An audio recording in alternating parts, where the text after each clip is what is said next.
What's going on? Jake here with Uncommon EDC. Today we're going to be covering the complete contents of the Vehicular First Aid Kit we built through the MedicBox Subscription. Now, quick reminder, the Vehicular First Aid Kit is phase 2 of the MedicBox Subscription. So that means it's going to be boxes 4, 5, and 6.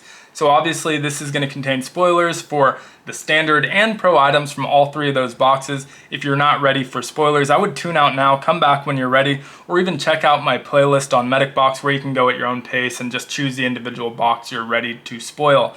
I already have tracking for box number 7. That's going to be the start of phase 3, the EDC First Aid Kit, one I'm super excited about. But it made sense to summarize it just like we did the Duty First Aid Kit. And so this is going to contain all of the contents from all 3 of those boxes, as I already mentioned. And at the end, I'm going to talk about some items that I'm going to be adding to supplement it, because this is going to be replacing the first aid kit that I already have in the crate in my trunk, which is my roadside emergency box. So that has a kind of less robust first aid kit. So I'm going to be excited to replace it with that and add some of these items to supplement that. So that being said, let's get into it. If it seems like I'm talking fast, I'm trying to get through this a lot faster since there's so much to cover. So if you want more details on some of these items, it might be worthwhile to check out the other videos with the box they came in. So box number 4, we received this pouch, and this pouch is intended to carry a majority of the items we received through the standard. There are 3 items that weren't intended to go in here, and they do give you a diagram on each of the letters to show you where to put some, so we know those 3 items were never intended to put in here. Some of them are because you need quicker access to them, and some are because they're just a little bit larger and bulkier. But we are going to move this to the side and take a look at the standalone items first. Also worth mentioning, none of the pro items were made to go in this kit. They're all standalone items. So we're going to see all of the pro items before we see most of our standard items. So just kind of goes with the territory, I suppose. But let's start off with one of those standard items that didn't fit. This is a CPR mask. You can see it comes in this kind of egg-shaped hard shell box. So it is nice and protected from impact and relatively sterile because it is closed off, although that is not airtight. Inside we have our CPR mask, our gloves, and our alcohol prep pad. And the only downside to this for me is that there's no mounting option. It has this wrist lanyard, but there's nowhere to really mount this, so you're gonna have to bury it in your center console, or in my case I'll probably end up putting it in that crate in the trunk, and so just gonna kind of end up getting lost. Now, not the end of the world, because I think I mentioned in the video that this came in that if I'm doing CPR, I'm probably only doing compressions anyway, not the mouth-to-mouth portion. So not the end of the world. It is good to have in case someone is doing mouth-to-mouth and wants the mask, you can hand it off to them. But that is item number 1. Next up is actually 3 different items, and you'll see why as I get this in screen. And so this is 1 standard item, 2 pro items. One of the pro items is here in the back. This is a MOLLE panel that's made out of plastic, made in the USA, meant to attach to your headrest. And so this is basically the exact size of the pouch we saw earlier, so you can add that on there. I chose to mount some other options just to show it off, but again, it's about the exact size of our kit here, and this is a pretty robust kit, so it's gonna stick pretty far off of your headrest. I don't think I'm gonna use it for that. I'll probably mount a smaller pouch onto this and put that somewhere else, but I did wanna show that you can mount anything that's really MOLLE compatible. The Slishman wrap here is another pro item, and that has that MOLLE attachment, so I was able to just clip that right on here. Have the zipper tucked in. We can open this up quickly. Easier if I set it down. And so the Slishman wrap is a sort of multifunctional wrap. There's a bunch of different uses for it. This guy has a YouTube channel explaining a lot of those different uses, but one of the nice things is you can use it as a bandage, but you can also use it as a makeshift tourniquet. So this is kind of a secondary tourniquet in your kit, and that's a big reason on the front of this pouch we have the writing panel, and this is just velcroed on there so you can replace it if you need to. But when you apply a tourniquet, you always want to write the time on there so first responders know when you applied that tourniquet. So that's just a space for that on the outside of the pack. Now, last thing on here is another standard item, and this was their rescue tool. This has a glass breaker and strap cutter so you can break out of your window, cut off that seatbelt in the event of an accident. And this, for obvious reasons, even though it's compact and would have fit in that pouch, there's still enough room in there to fit this.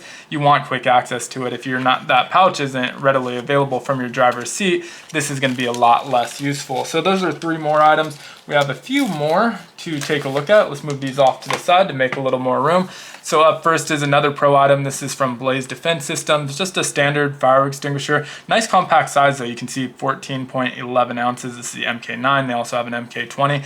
Now these are super useful to have in your car. I've come across a couple different car fires on the freeway. One was still driving and there was flames coming out of the side of their hood, so I had to wave them down. And ever since then, I've already carried a fire extinguisher in my car, but I'll probably replace this one with the one that's in my car because that one's a couple years old at this point. Move that one into my house as a backup there, have them all over my house as well.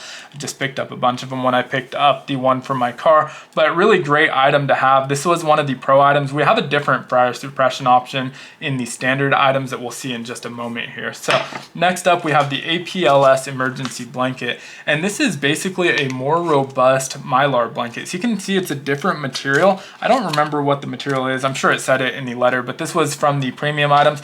Now the nice thing is that it's a little bit more robust, should keep you a little bit warmer and offer a little bit more coverage than those Mylar blankets, although I've never tested or used the APLS blankets. That's obviously the theory behind it. Now the downside to it is it does have a much larger footprint, so whereas a Mylar blanket would have easily fit in the pouch, this one would be cutting it close. I think we probably could fit it in the pouch if we really wanted to, but it is going to bulk it out a significant amount.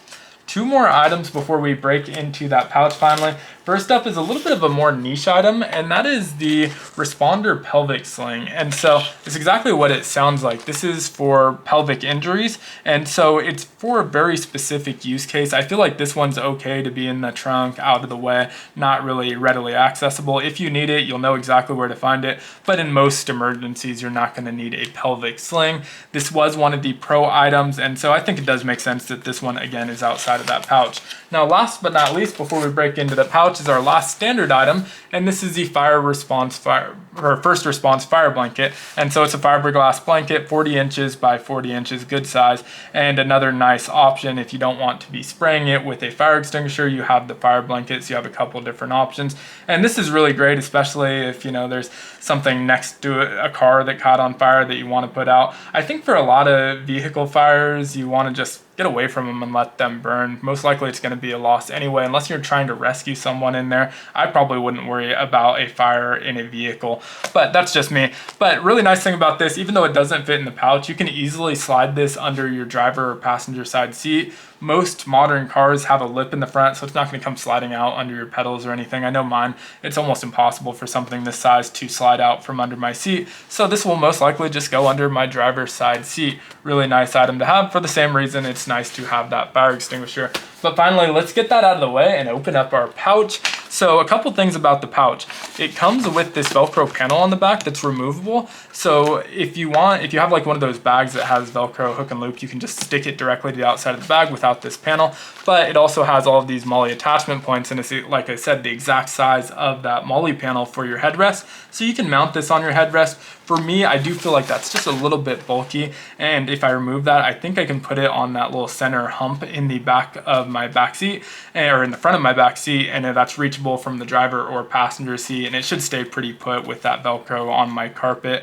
And so that's probably the route I'm going to go. We also have the laser cut MOLLE attachment points here that is also a hook and loop panel, so you can put the patch that comes with it. We got one with the first pouch that we got, and we also got this one with the second pouch we got. Non-listed item, so that's a freebie, but if you want to put it there, you can. But if you want to make use of this MOLLE attachment points, earlier I had the Slishman wrap attached to the outside of this, so if you aren't going to be mounting that to the headrest, you can mount it directly to the bag itself. Now, full clamshell style opening. Besides that, we do have this little strap here that you can Velcro to the back to keep it even more secure and closed up.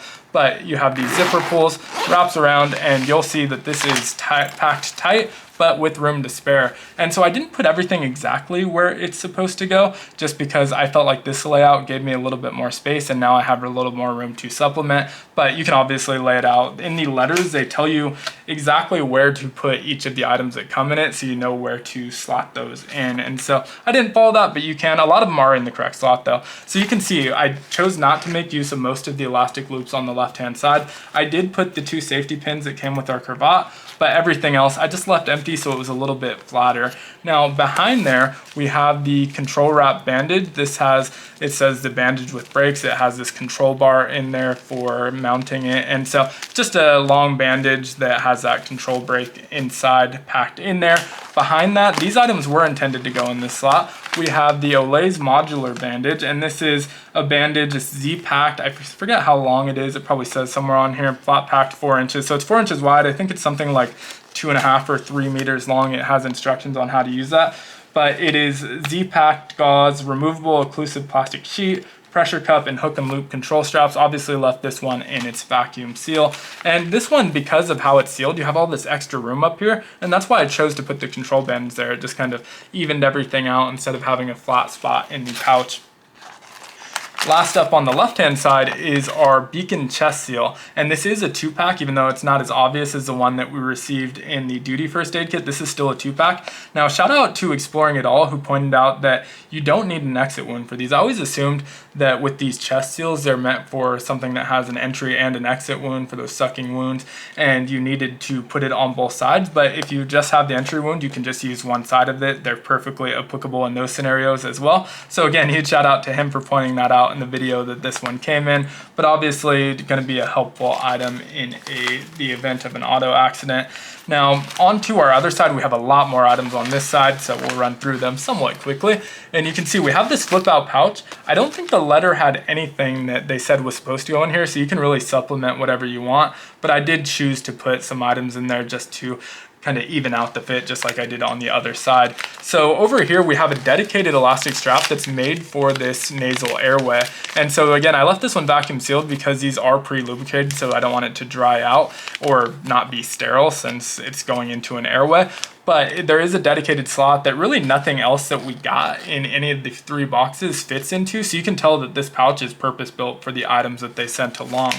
Next up on the elastic straps, before we get into the back there, we have another tourniquet. This is a different style than what we got in the duty first aid kit. This is the soft tourniquet, and so kind of cool, like I mentioned, to get a few different styles so you can learn on them. I think at the end of the day, you probably want to train on one specific one and stick with that throughout your kits, but it's nice to have different ones and kind of see what's out there. This has the spot to write the time on there as well, just like that Slishman wrap did. This one actually says time, so you know exactly where to write it, and so we'll move that one out of the way. Last but not least in our elastic straps is the tack gauze, and this is just 120 feet or 120 inches, it looks like, of 4.5 inch wide sterile rolled wrap gauzing. And so lots of different wraps in this one. We have a few different options throughout the standard and pro items. We'll go through here and then we'll do the items in that standalone little flip out pouch last.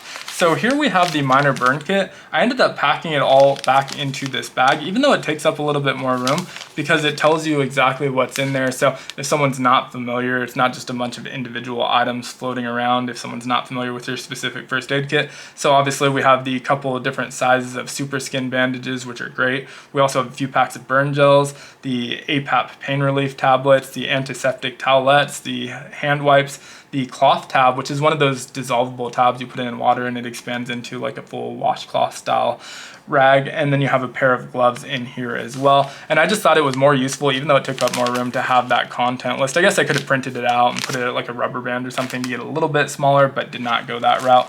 Up front as well, there's a couple different slots. We have this one and another one, so a lot of different storage room for flat items. We have a Mylar version of the foil emergency blanket. You can see how much smaller this one packs down, which is great, but again, it may not provide quite as much insulation as the larger APLS one that we got, but it is nice to have multiple. If we didn't already have 2 different styles of these, I would have supplemented this kit with a second emergency blanket, because for me, it's just me and my wife, but if you have kids, you probably want to have enough to cover everyone. So someone's not having to make a sacrifice. Say you have 2 of them in there, one's for your wife and one's for your kid. That means you're sacrificing and not getting one, and why not just include enough for everyone? And so I would probably supplement that if you have more than 2 people that you're covering. Now, last but not least, we have this back slot, which has a few more items in it. Up front, we have the Newstat hemostatic dressing. This is a 4x4 with that hemofiber in it to stop the bleed. And so this, I think, was the only true duplicate we received between the duty first aid kit and and the Vehicular First Aid Kit, we got some similar items, but this is the only one that's the same item from the same brand between the two kits. And I would imagine that'll probably happen a little bit more as we go through the EDC kit and the Home First Aid Kit, because obviously there's some crossover between similar items that you're going to need in each style of kit. Behind that, we have the sterile burn dressing. So this is treated already with a bunch of stuff: tea tree oil, glycerin, propylene glycol, emulsified silicone oil, and purified water. Shows how you apply that. You can feel obviously the moisture in this, so you can't unpack this one again. It's another one that's going to dry out on you, and that the contents are going to leak everywhere. You also have your centimeter ruler on here, which is kind of a nice, just a little extra on the packaging. But another thing for treating burns, so we have stuff to put out the fires. We have this and the minor burn kit, so everything to treat those burns as well. So pretty comprehensive on the fire side of things. Last but not least in that slot, we have our SAM splint. And you can see I opened this one up and I refolded it how I wanted it so that it could fit in here. The way that it's packaged is just not going to fit. This is also one that it's not quite as important that it stays sterile. Obviously you want it as sterile as can be, but hopefully you're not applying this to an open wound anyway, and so not quite as important that it remains sterile. For me, it was more important that it's somewhere that I can find it and it fits in the pouch with the rest of the first aid gear, and so that's why I chose to open this up and fold it in 2/3 instead of in half.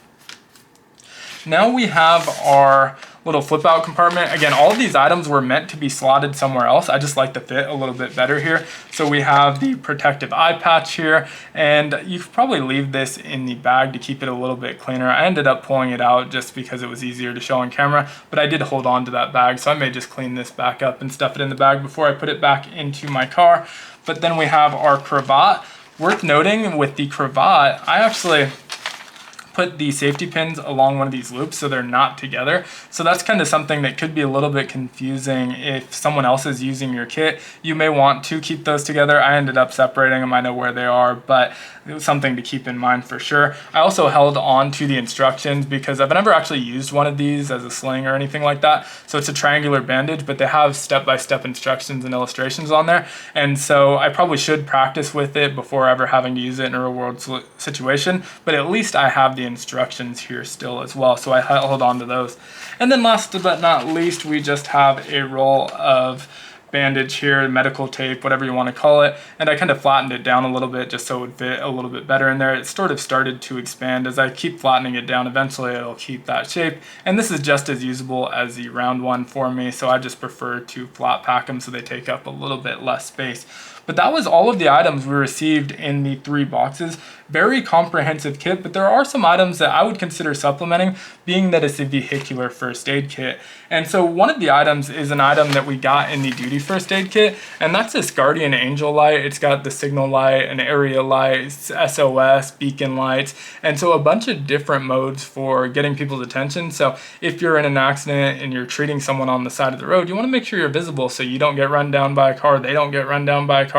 So this is just going to increase visibility so you don't get hit, but also increase general visibility if you're treating someone at night.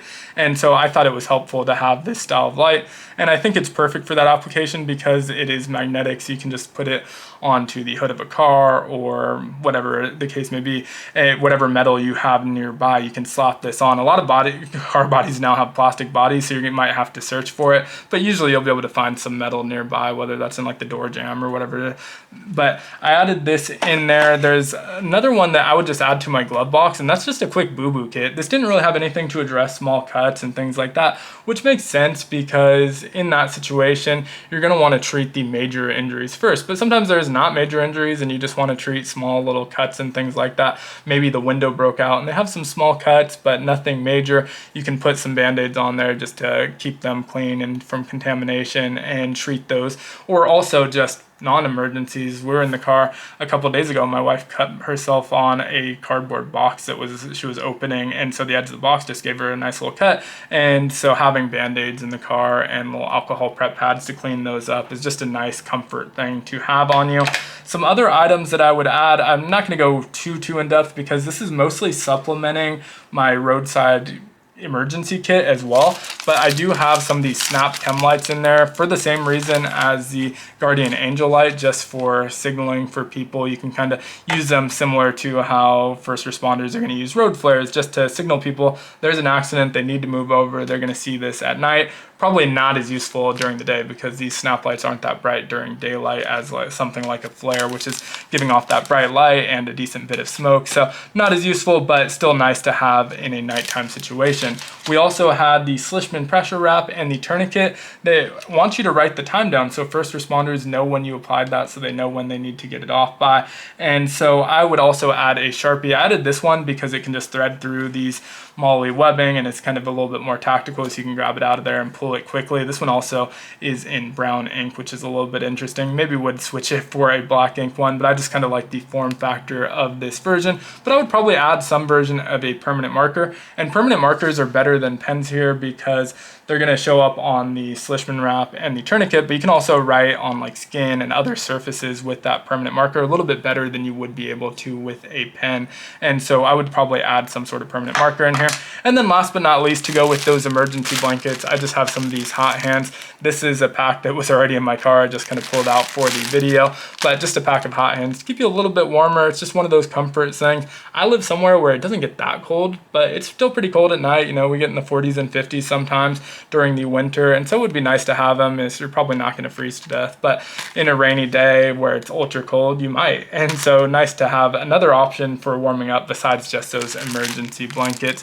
But that's everything in the kit, all of the items that I would add to supplement it. I would probably add a few more as I think about it, and I'm probably going to go through the first aid kit that I currently have in there and see if there's anything that's not in this one that I want to add. But for the most part, I think a very, very robust kit, a really great start, and more than most people are going to be carrying around. So if you are to complete these 3 boxes in the subscription, you're already more prepared than 99% of the vehicles on the road. Would love to hear your thoughts on all 3 of these, the complete vehicular first aid kit, and what items did I miss that you would add if you were supplementing this kit down in the comments below. If you enjoyed the video, consider liking, commenting, subscribing, joining the channel as a member, or checking out some of my other videos that all help the channel out a ton. And as always, hope you have a great one. Take care.